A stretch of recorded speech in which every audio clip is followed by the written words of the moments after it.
A constitution is regarded as a nation's most revered document, until a society no longer respects it. Hence, next Sunday's referendum in Chile to ask citizens to approve the drafting of a new Magna Carta. In the old days, a military coup was often the most common way of settling an institutional crisis. But in the last 20 years, many Latin American, African, and European countries have chosen instead to rewrite their constitutions. And the common denominator is that they were born out of a profound crisis. The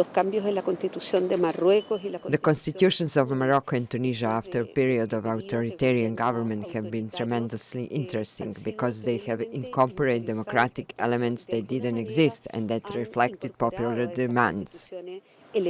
But it doesn't necessarily have to be a traumatic event, says Mrs. Peña. Amid a social and economic crisis, Iceland decided to form a constitutional assembly in 2010.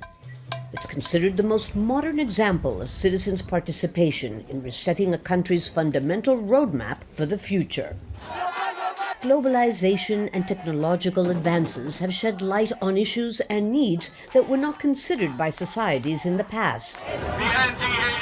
The U.S. Constitution's Second Amendment, for example, giving citizens the right to bear arms, was conceived to allow Americans to fight back against a tyrannical federal government, a far cry from its current implementation.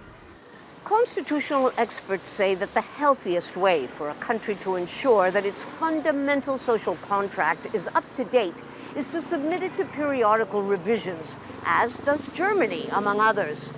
It's a way of recognizing that societies change and that nothing is written in stone.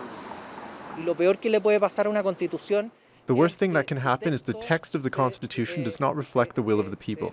A Constitution needs to be respected because people believe in it. The more often it's revised, the less dramatic, the better. The majority of Chileans have lost respect for a constitution that was conceived and written under a dictatorship 40 years ago. Perhaps the biggest danger now is the expectation that a new one will have the ability to solve the immediate and social economic needs of the present. Lucia, Newman, Al Jazeera, Santiago.